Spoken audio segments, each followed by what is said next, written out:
이야기도 해주세요. 아, 다들 고개를 숙이고 있네. 아, 네.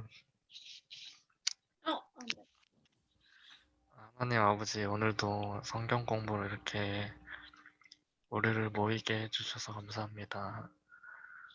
아직 안 온 친구들이 너무나 많은데, 많은 친구들이 와서 성경 공부를 할 수 있게 도와주시고, 오늘 성경 공부로 우리가 성경에 대해 더 알고 하나님을 더 아는 귀한 시간 될 수 있도록 도와주세요. 감사드리며 예수님의 이름으로 기도드립니다. 아멘.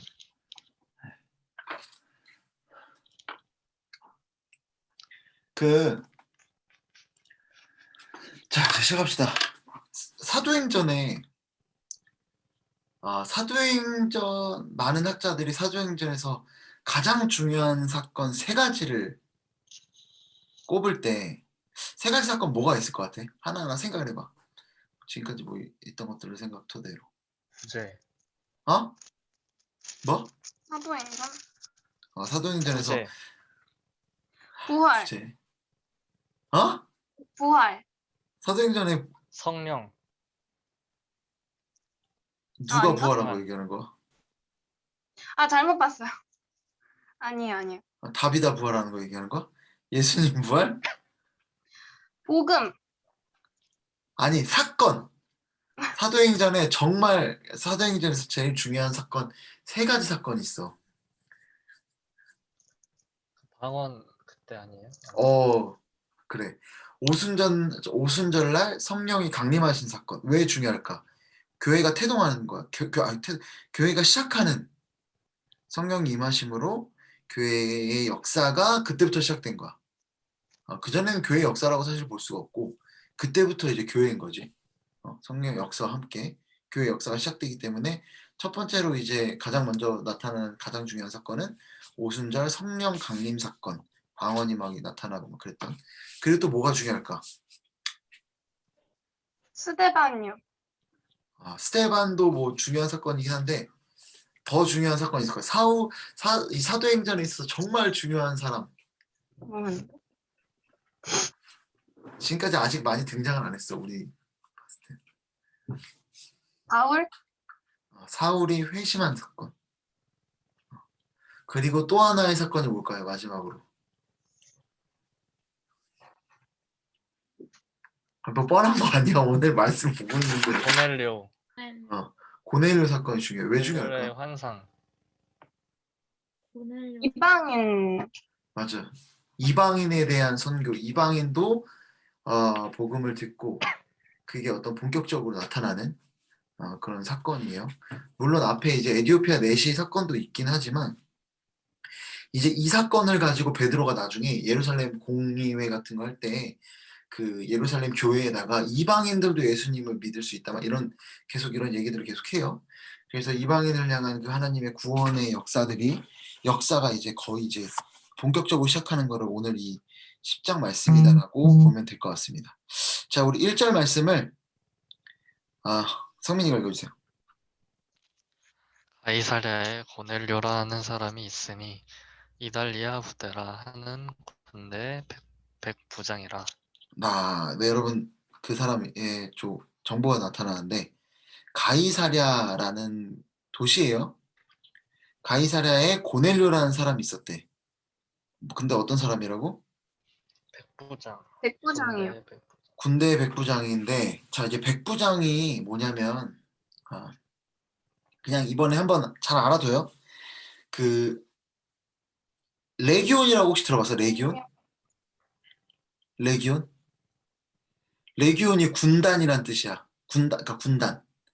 보통 한 레기온을 그러니까 뭐 한 부대라고 하긴 좀 한 군단? 우리 뭐 연대 연단 뭐 사단 뭐 이렇게 있잖아. 그런 것처럼 이 군단이 6천 명이야. 한 군단이. 그 군단이 10개의 모로 이루어졌는데 기억이 안 나. 그럼 600명이잖아. 6천에서. 그 600명이 6개의 부대로 또 나눠져 있어. 그 100명씩 나눠주는 이 100명의 부대를 통솔하는 사람이 백부장, 그러니까 어떤 이 당시에 로마 군체제에 있어서의 그래도 백부장이면 되게 중요한 정도의 위치였겠지. 뭐 대위 정도 될 것 같아. 근데 그래도 대위 뭐 이상으로 볼 수 있을 것 같은데, 근데 군대의 백부장인데 어떤 부대라고 하고 있지? 이달리아. 이탈리아. 이달리아 부대. 이달리아가 뭐야? 여러분, 이달리아. 아, 이탈리아. 자, 이탈리아 하면, 야, 이탈리아 하면은 뭔 것 같아, 지금 느끼게. 로마 군대에서 이탈리아 부대. 본토의 부대인 거예요. 지금 이탈리아가 로마잖아. 그러니까 본토의 부대인 거야. 로마야. 로마. 그러니까 이탈리아 부대라 하는 군대의 백부장이야. 자, 그냥 로마 군대에도 별의별 군대가 다 있었어. 노예로 이루어진 군대들도 있었고, 그러니까 뭐 식민지 사람들로 이루어지기도 했고, 또 다른 지역 출신도 있었겠지. 근데 본토, 진짜 이탈리아, 그 로마 어떤 그 본토에서 온 사람이라는 거예요. 이방인도 이방인인데 어디 사람? 로마 사람이라는 겁니다. 이 사람이. 그럴 수 있잖아. 우리가 예를 들면은 일본의 지배를 받았어. 근데 일본 지배 받았던 나라들이 여러 나라들이 있잖아요. 뭐 또 어디 있냐? 뭐 중국도 당시 막 일본에게 좀 피해를 봤었어. 뭐 또 어디 있어? 뭐 인도네시아도 일본령이었나? 필리핀이 그랬나? 갑자기 기억이 안 나는데. 그러니까 그런 나라들에 있어서 뭐 같이 일본에 지배받았던 나라면 이방인이어도 그들에 대한 생각들이 어떻겠어? 조금은 다르겠지. 일본이랑은 좀 다를 거 아니야. 지금 우리가 메시아에 대한 이야기를 계속 했었지. 그 당시 유대인들이 생각하는 메시아는 어떤 사람이었다고? 군사적 메시아. 군사적 메시아. 누구를 몰아내야 돼? 로마? 로마야. 군사적 메시아에 있어서 그들에게 있어서 당시 유대인들에 있어서 주적은 로마였던 겁니다. 로마. 자, 그런데 이 사람은 어떤 사람? 로마에서 파견돼 나온 로마의 그것도 주둔군이야. 군대. 그런 사람이었다라는 거예요. 이 사람의 정체성에 대해서 좀 생각을 해요. 자, 이제 2절 말씀을 수진이가 읽어주세요. 경건하여 온 지방과 더불어 하나님을 경외하며 백성을 많이 구제하고 하나님께 항상 기도하더니. 네, 그가 경건했다고 합니다. 야, 경건이란 단어는 그냥 이렇게 경건하다, 뭐 이렇게 좀 차분하다, 뭐 이런 느낌이 아니야. 하나님이 우리가 너네 여러분 영성이란 단어 들어본 적 있어? 와, 저 사람 영성 있다, 막 이런 얘기 들어본 적 있어요? 없다고? 들어봤어요. 들어봤죠?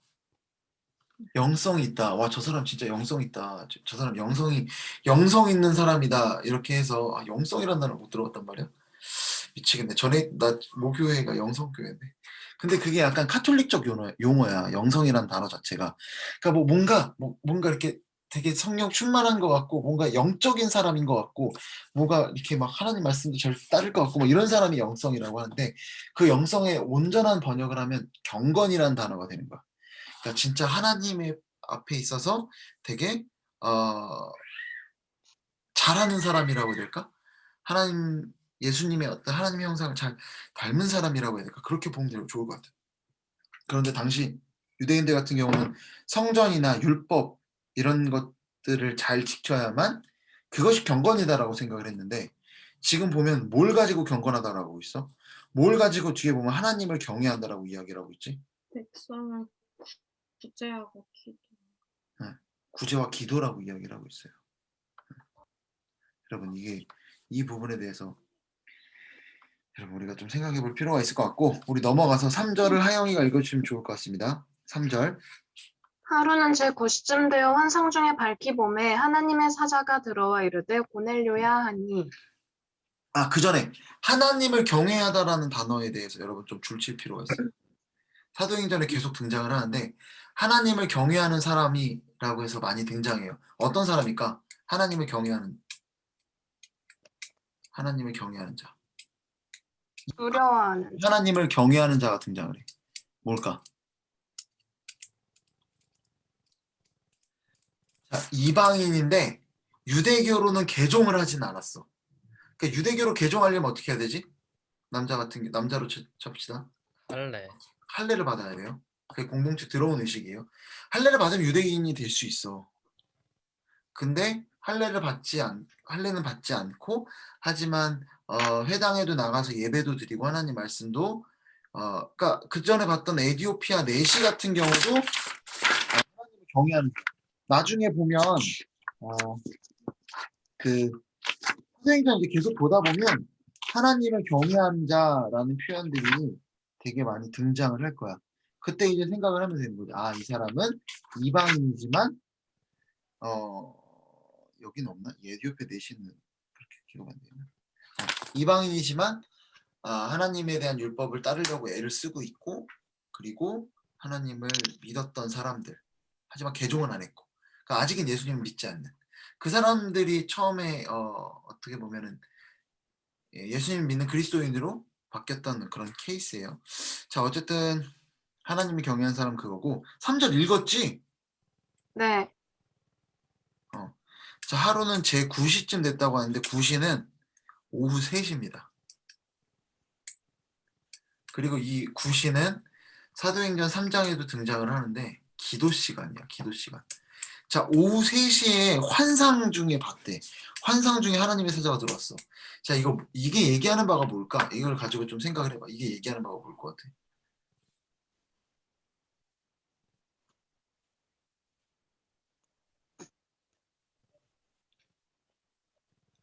여러분, 개꿈을 꿀 수도 있잖아. 우리가 꿈을 통해서도 하나님 말씀하실 수도 있긴 한데 개꿈인 경우도 있잖아.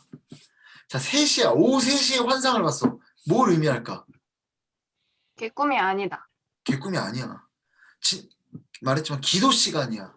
이 사람이 기도 중에 하나님의 환상을 본 거고 어떻게 보면 하나님의 경외하던 사람이라서 이 하나님 기도하는 그 시간, 기도 시간에 기도하면서 그 환상을 봤다라는 거예요. 여러분. 그러니까 이게 그래서 9시쯤이라는 거.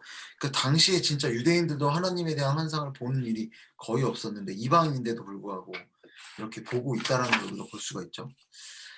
자, 여러분 고넬료 어떤 사람인 것 같습니까? 여러분 생각하기에.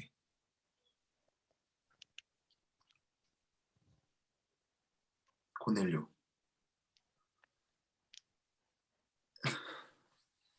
좀 착한 사람일 것 같잖아. 그냥 너희들 생각 있는 표현은 그냥 그대로 하면 돼. 막 날 것을 그냥 그대로 던져. 막 이 얘기가 틀리면 어떡하지 이런 생각을 하면 안 돼. 수영이가 왜 자꾸 정답을 얘기하는지 알아? 그냥 던지잖아. 내가 보니까 내가 가만히 생각해보니까 수영이가 이렇게 자꾸 다 이렇게 보니까 얘가 던져 그냥. 근데 우리 약 한국 사회가 그런 것 같아. 좀 말도 안 되는 질문을 하거나 말도 안 되는 답을 했을 때에 대한 그 시선들이 두려운가? 그런 게 있어. 근데 그거 두려우면 안 돼. 계속 던져야 돼. 그리고 내가 계속 이 말씀 거를 하지만 내가 안타까운 사실은 내가 목사여서 더 안 되는 것 같다라는 생각도 있어. 전에 성경 공부를 전에 내가 청년일 때 이런 식으로 했었어. 청년들이랑. 근데 그때는 애들이 다 얘기를 하더라고. 근데 뭔가 나한테 다 지금 뭔가 이렇게 주세요. 이렇게 바라고 있는 것 같다라는 생각이 들어. 그래서 여러분들한테서 나올 수 있다라는 걸 절대로 잊지 마. 그래서 나 아무것도 안 보고 와도 준비 안 되고 와도 우리 안에서 나누면서 풀릴 수 있으니까 난 항상 여러분들의 말을 통해서 오늘 하나님이 무슨 말씀을 하실까를 기대하고 들어오는데 이렇게 벙어리처럼 있으면 안 됩니다. 네. 말 못하게 하는 귀신 들린 거 아니잖아요. 그렇죠? 어쨌든 자 이제 우리 넘어가면 고넬료 되게 좋은 사람인 것 같고 그 사람의 어떤 열심을 가지고 하나님이 택하신 것 같은데 과연 그럴까? 자 우리 4절 한번 말씀을 제가 읽어드릴게요. 고넬료가 주목하여 보고 두려워 이르되 주여 무슨 일이니까 천사가 이르되 내 기도와 구제가 하나님 앞에 상달되어 기억하신 바가 되었으니 고넬료가 주님을 만나는데 어떻게 반응하죠? 두려워하고 있어. 두려워. 맞아요. 그러니까 나 같은 게 어떻게 주님이 어떻게 나 같은 걸 찾았냐 이런 거야. 여러분 이게 맞는 반응이고 이게 정상적인 반응이고 이게 모든 그리스도인이에요. 우리의 어떤 막 구제를 열심히 하고 기도를 하나님이 택하신 거야. 이방인을 구원한다라는 것 자체가 당시의 관념에서 말도 안 되는 일이었고 이 사람 역시 죄인일 뿐인 거야. 그 거룩하신 하나님을 만났을 때의 반응은 두려움밖에 안 되는. 여러분 전적으로 은혜라는 것을 이야기하고 있는 겁니다. 자 그런데 여기 보면 이 표현을 보고 생각나는 거 뭐 있는지 봐봐. 내 기도 들려요 여러분? 내 말 들려? 네. 끊기는 것 같아가지고 잘 네. 들려? 반응을 바로바로 해줘요. 나 잠깐 끊겼어? 네. 여러분 그 4절 뒤에 보면 내 기도와 구제가 하나님 앞에 상달되어 기억하신 바가 되었다라고 기록하고 있어요. 이 표현이 뭔 것 같아? 내 기도와 구제가 하나님 앞에 상달되었다. 어떤 표현인 것 같아? 어떤 표현이랑 비슷해? 상달이 뭐야? 상달. 전달? 그 정달인데 약간 위로 올려. 뭐 하는 것 같아 이거? 위로 이렇게 뭐 하는 것 같아? 하나님 앞에 상달되는 거. 우리 뭐 하나님 앞에 우리가 항상 한 주에 한 번씩 최소한 하나님 앞에 막 상달되어지길 바라잖아. 예배. 이게 제의적 표현, 예배적인 표현이야. 그러니까 우리의 예배가 하나님 앞에 상달되기를 기원합니다. 막 이렇게 기도하잖아. 그러니까 이 기도와 구제가 하나님이 기뻐 받으시는 예배가 됐다라는 거야. 우리가 생각했을 때 막 어떤 그런 제사의 어떤 형식과 이런 것들을 잘 갖추는 게 아니라 하나님이 받으셨다라는 거잖아. 전달돼서 받았다라는 거잖아. 하나님이 기뻐 받으시는 예배에 중요한 거 기도와 구제다라는 거. 자, 구제, 기도와 구제 뭘까? 뭔 거 같아 여러분이 생각했을 때? 기도와 구제. 기도는 말해. 뭐라고? 아니 구제라 그러셔가지고 그 저번에 헬라인 과부가 아닌가? 헬라파 맞아. 유대인 구제 그거 생각났다. 그때도 구제가 나왔었지. 그러니까 구제가 이 교회의 역할이 굉장히 중요한 거라는 걸 계속 반복적으로 사도행전이 드러내고 있어요. 뭔가 계속 복음 전하는 일만 나올 것 같잖아. 그치? 교회가 계속 복음 전하는 이야기만 나올 것 같은 게 사도행전이야. 그런데 교회들이 아까 교회 애초에 교회가 세워졌을 때도 예루살렘에서 구제를 했고 그리고 교회에 있는 일원들이 흩어져서 여러 각지에서 교회를 세웠는데 거기서 하던 일도 구제였고 그리고 이 사람이 드리고 있는 예배가 이방인이 들리고 있어? 갑자기 성민이 눈 감고 끊겨가지고 잔 거야? 그게 상달되어진 걸 보면 구제가 우리가 기도는 이해가 되는데 이 구제가 하나님께 받으시는 게 되더라는 거야. 그러니까 교회의 근본적이고 본질적인 그 역할이 구제라는 겁니다. 그러니까 이게 잘 생각하기 힘들어. 구제가 어떤 교회의 본질적인 일이다라는 게 사실은. 근데 구제가 그만큼 중요한 거고 기도는 우리가 충분히 하나님을 의지하고 내가 전적으로 무력하고 하나님의 능력이 필요하다라고 고백하는 것이고 하기 때문에 기도는 어느 정도 우리가 받아들일 수 있을 것 같아요. 여기 보면 기억하신 바 되었다라는 표현이 구약에도 많이 나오는 주님이 구원하셨다는 표현이에요. 하나님께서 이 고넬료라는 사람을 구원하셨다라는 겁니다. 유대인의 예배가 아니라 이방인의 예배도 받아주고 계시더라는 거예요. 자, 그런데 우리 이제 이거는 참 구약을 조금 잘 알면 그러니까 성경을 볼 때 구약을 또 잘 알아야 신약이 잘 보여. 오늘 본문 말씀, 자 5절 말씀을 한번 성민이가 읽어주세요. 빨리 피곤하니까 우리 네. 빨리 하자. 네. 내가 지금 사람들을 요바에 보내어 베드로라는 시몬을 청하라. 요바에 보내어 베드로라는 시몬을 청하라고 합니다. 그리고 6절 하영이가 읽어주세요. 그는 무두장이 시몬의 집에 유숙하니 그 집은 해변에 있다더라. 자, 시몬이 어디에 있었습니까? 우리 지난주에 봤던 것처럼 무두장이의 집에 있었어요. 자, 무두장이의 집에 있었어. 자, 무두장이가 어떤 사람이야? 굉장히 부정적인 사람이야. 뭐 이렇게 긍정적인 반대는 그런 게 아니라 부정한 사람이었죠. 굉장히 천한 사람. 자, 그런데 이 무두장이의 집에 시몬이 있었는데 무두장이와도 같이 있을 수 있었던 베드로야. 자, 그런데 이 베드로가 이방인에게 복음 전하는 게 쉬웠을까? 자, 그 다음 사건 혹시 어떤 일이 일어나는지 혹시 알아요? 고넬료도 지금 환상을 보고 있는 거지만 베드로도 꿈을 꿔요. 꿈을 꾸나? 환상을. 아, 제 6시. 얘는 9시였으니까 6시, 12시쯤에 황홀경의 그 환상을 봅니다. 베드로도. 그리고 이제 그 보자기 안에 막 부정한 것들, 돼지 같은 게 있었던 거야. 근데 하나님이 먹으라고 그래. 아, 저 먹지 못합니다. 야, 다 부정한 건 아니다. 정한 거다. 먹어라. 그리고 나서 이방인에게도 복음을 이방인도 예수 믿고 구원받을 수 있다는 걸 하나님께서 그걸 통해 보여주신 거예요. 자, 이걸 왜 보여주셨을까 하나님이? 베드로가 여기 무드장이 이렇게까지 부정한 사람이랑도 같이 먹고 자고 할 수 있는 사람이야. 자, 이 정도 되는 사람이면 이방인한테 전하는 건 어렵지 않지. 그랬을까? 이방인이 부정해서 그런 거. 이방인은 더 안 되는 거야. 특히나 지금 이방인도 어떤 이방인이에요? 아까 얘기했지만 로마의 로마에. 부대 근데 백부장. 이게 지금 지역이 되게 우리한테 이야기하는 바가 커요. 지역이 어디입니까? 이달리아. 지역이 어디? 이달리아 지금 있는 곳. 가이사랴. 베드로가 있었던 곳. 모두장이와 요빠. 같이. 요빠죠. 요빠가 항구예요. 요빠가 구약에 등장하는데 이걸 알면은 진짜 내가 너희 요빠? 요빠, 니느웨, 다시스 들어봤어요. 들어봤어요? 자, 하나님께서 니느웨로 가서 복음을 전하라고 해요. 그런데 요빠 항구에 가서 니느웨로 안 가고 다시스로 갔던 사람이 있어. 가다가 요나. 요나. 그때 등장한 곳이 요빠예요. 자, 그런데 그때 니느웨로 가라고 했을 때 왜 니느웨로 가지 않았을까? 이방 민족한테 죽임 당할까봐. 죽임당할까 봐가 아니야.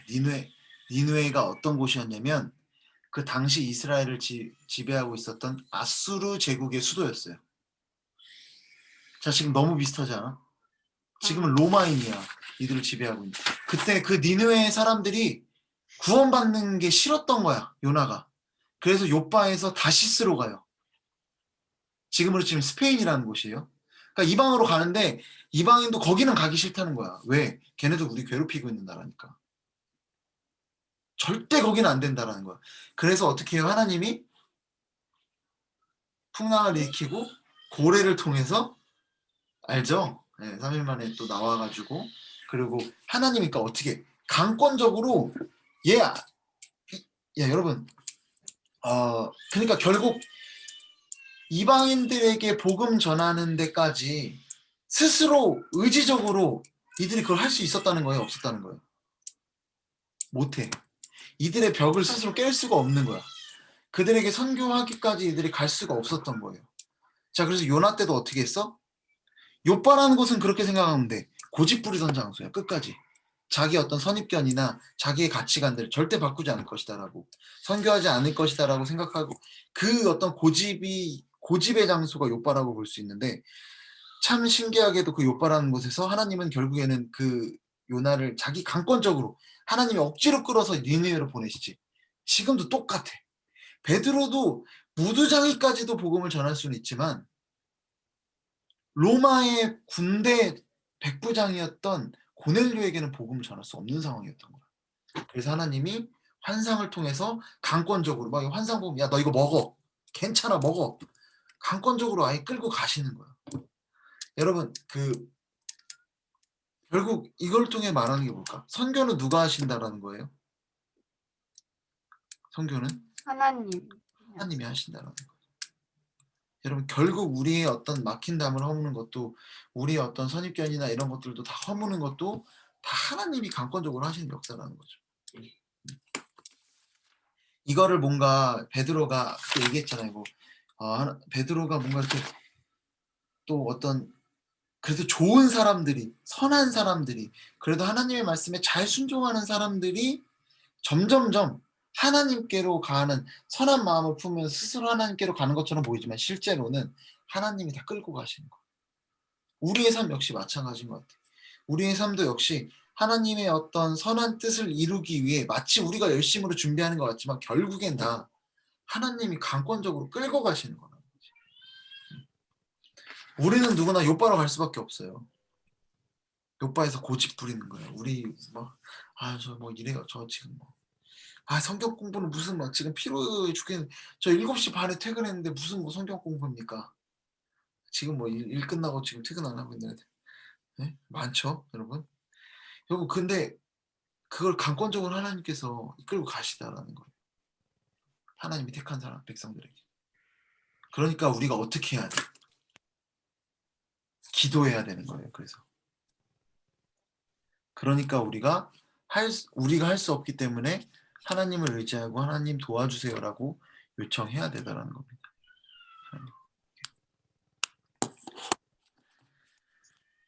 그렇습니다. 혹시 여러분이 본 거 일단 제가 준비한 거는 여기까지 하고 여러분도 혹시 줄치거나 왜 이렇게 울어세요? 뭐 있을까요?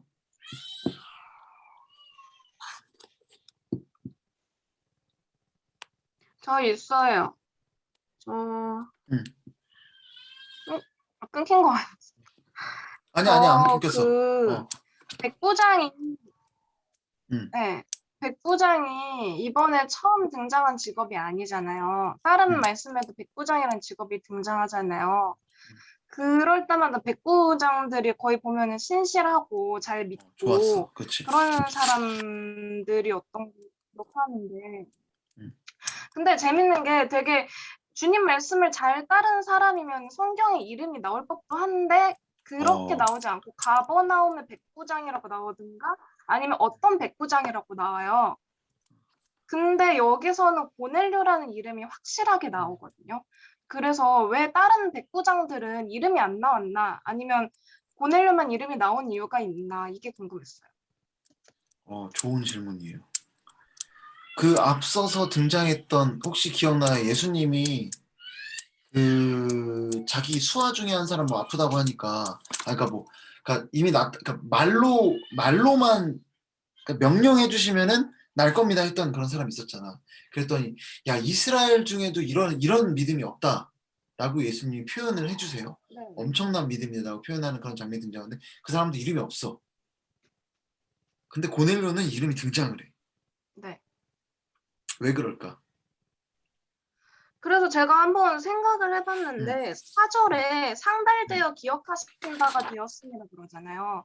그럼 하나님께서 고넬료 너를 기억하겠다 약속하시는 것 같아서 그래서 성경 이름을 남기신 게 아닐까 싶어요. 그럴 수도 있긴 하겠지. 네.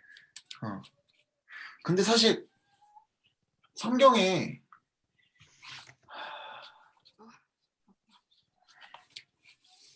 근데 그 이스라엘에도 이반한 믿음을 본 자가 없다라고 했던 그 백부장도 사실은 기념비적인 어떤 믿음의 인물이라고 우리가 이야기를 할 수는 있을 것 같아. 근데 지금 내가 지금 딱히 생각은 나지 않지만 어쨌든 중요한 사건이기 때문에 그럴 수 있고 아까 이야기했던 기억하신 바가 되었으니 하나님께서 이 사람을 기억하시기 위해서 또 앞으로 이 사람들이 기념하기 위해서 하나님이 기억하셨지만 그것만이 아니라 앞으로 이방인에 대한 선교가 분명하게 이루어졌다라는 것을 하나님뿐만 아니라 사람들도 기억하시게 하기 위해서 이런 것들을 했을 가능성도 있고 근데 또 질문이 들 수 있는 게 있어. 여러분 혹시 그거 기억나요? 예수님의 다리를 향유로 닦았던 여인. 네. 근데 이게 복음서마다 달라요. 이름이 없는 데도 있어. 그 여인의 이름이 기록이 안 돼 있는 데도 있어요. 그래서 이거를 딱히 내가 지금 딱 이거다라고 단정 지을 수는 없을 것 같아. 근데 여러 가지 생각을 해볼 수 있을 것 같아. 사람들로 하여금 기념하게 하기 위해서 하나님도 기억하시지만 사람들도 기억해라. 이방인을 향한 구원의 역사가 분명히 있다. 이방인들도 내가 구원할 것이다. 라고 말씀하시는. 로마인들 역시 마찬가지다. 너희들이 주적이다라고 생각하는 적이라고 생각하는 로마인들 역시 마찬가지다라고 그들에게 기억하게 하시기 위해서 이름을 남겼을 수도 있을 것 같아요. 여러 가지로 생각해 보면 될 것 같아요. 또 뭐 있을까요? 또 있어요?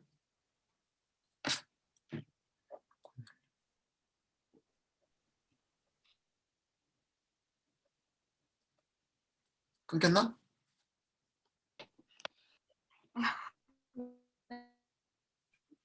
안 들려. 아니요. 수진아, 다시 말해봐. 지금까지 끊겨서 하나도 못 없어요. 들었어. 아, 없다고? 없어요. 순간 끊겨가지고.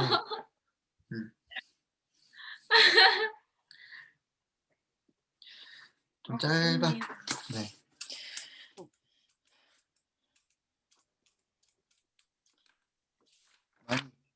많이 봐오세요. 아, 좀 쉬운 본문으로 할까 싶기도 한데 사도행전 한번 쭉 가긴 해야 될 것 같아. 배운다는 느낌도 좋고. 재밌어. 어? 좋은 것 너무- 같아요. 이게 제일 기억에 남아요. 이 공부를 통해. 이렇게 보는 게 근데 설교보다는 더 기억에 남지. 설교로 네. 그러니까 왜냐면 너희들이 한번 생각할 시간을 보니까. 그래서 어떤 교회는 있잖아. 설교 전에 담임 목사님 본문을 이렇게 얘기하잖아. 그럼 15분 동안 본문을 읽고 있대. 본문 읽는 시간을 준대, 예배 시간에.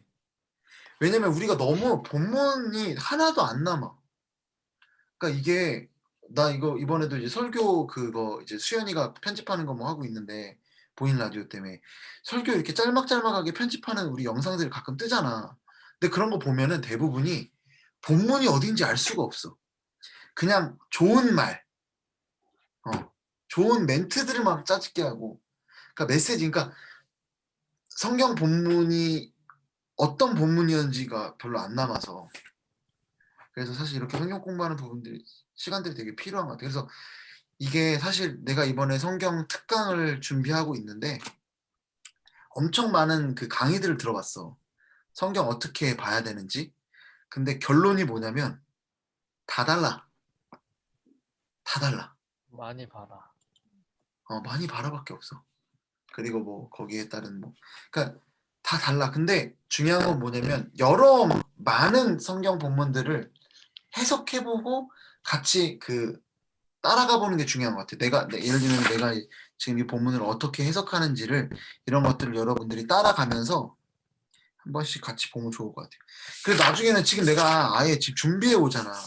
준비를 하나도 안 하고 올까도 생각을 하고 있어. 왜냐면 그래서 어떻게 내가 본문을 그 해석을 해가는지를 좀 같이 했으면 해서 어쨌든 계속 하다 보면 너희들끼리 할 수 있을 거라 믿습니다. 저 없이 해야죠. 그리고 아니면은 이렇게 임원들만 뭐 리더들만 순장들만 이렇게 하고 순장들이 각 순에서 이 본문을 가지고 하게끔 하든지. 좋네요. 뭐 그거는 내년부터 하지 않을까요? 아니 그래서 그거를 아예 그 순 모임 때 하면 어떨까라는 생각이 들어. 그리고 나서 그러니까 예를 들면 순에서 그럼 내년이면은 이 사람은 너 없잖아 이 자식이고. 순 모임하고 그러니까 순에서 모임하고 또 나눠진 게 또 다를 수도 있거든. 그게 또 다시 모여져서 또 다른 묵상이 나올 수도 있고 연구들이. 아무튼 그걸 기대하며 어찌됐든 마무리하겠습니다. 제가 기도하고 마무리할게요. 사랑해 주님 감사합니다. 오늘 또 이렇게 새 친구들과 함께 말씀을 나눕니다. 주님, 우리가 뭔가 하는 것처럼 보이나 결국 주님께서 강권적으로 역사하신다는 것을 보고 배웁니다. 하나님 선교 역사가 그러했듯이 우리 삶 가운데 나타나는 모든 선한 역사들이 전부 다 하나님의 뜻이고 하나님께서 인도하시고 이끌어 가시는 하나님의 놀라운 역사인 줄로 하나님 말씀을 통해서 다시 한번 배우게 됩니다. 주님 항상 감사하는 마음 갖고 항상 하나님 앞에 기대며 기도할 수 있는 우리 모두가 될 수 있도록 주님 도와주시옵소서. 하나님 우리 친구들 또 주님을 만나는 날까지 또 열심히 각자의 삶의 현장에서 공부도 열심히 하고 가정에서 또 애도 열심히 보고 또 직장에서 열심히 일하면서 하나님의 형상으로서의 모습을 세상 가운데 잘 드러내고 나타내는 우리 모든 청년들이 될 수 있도록 주님 인도하여 주옵소서. 이 모든 말씀 사랑이 많으신 예수 그리스도의 이름으로 기도드립니다. 아멘. 왜 이렇게 끊기니? 아멘.